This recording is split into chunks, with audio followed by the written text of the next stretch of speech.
telling you that she's not from Japan. She's blonde. Yeah, I have to be blonde to live in Japan, so people can fucking find me. My name is Spring Day, it's my real name, and you've probably noticed I have a very slight disability. I have a very mild form of cerebral palsy. It's not a big deal. It just means I can't use my right arm or hand very well, and when I walk with a limp because, well, I'm drunk most of the time.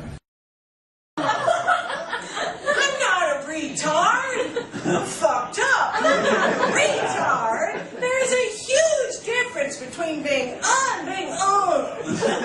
Let me ask you something. If you were me and you raced an old lady for a seat in the priority section of a bus and you lose, doesn't that prove you need the seat more? So that's why I told the old lady, but she didn't want to listen. I love Japanese people.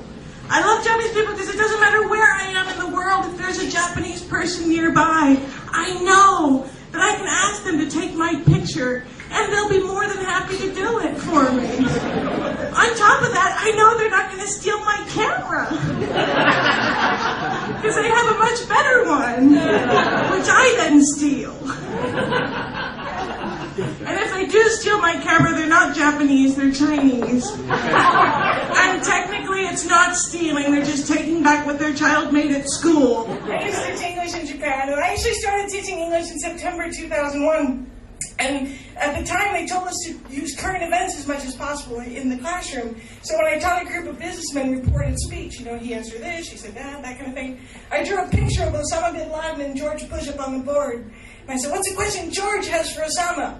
Now, I'm thinking things like, where are you?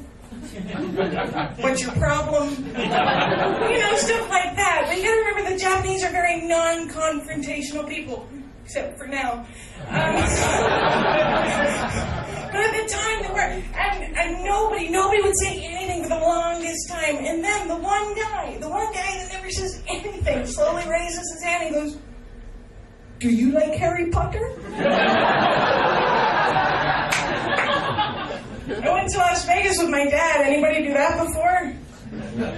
No, we're not that stupid. I really don't recommend it. Here's the thing, when Americans, when we travel, we like to dress comfortably. In other words, we look like crap. I made an effort to look nice, and as a result, nobody, not a soul in Las Vegas believed I was my father's daughter.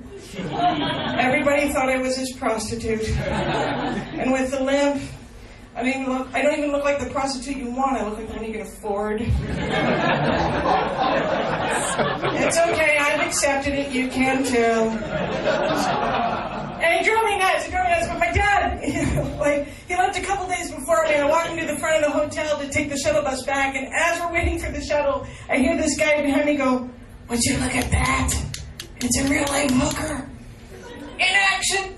It's a hooker with a shuttle bus drop-off service to boot. Las Vegas is amazing, we gotta come back. I whispered, I was like, Dad, please say something that'll make these people believe you're my father. You know what he does? When the bus comes, he kisses me on the cheek and goes, well, thanks for everything.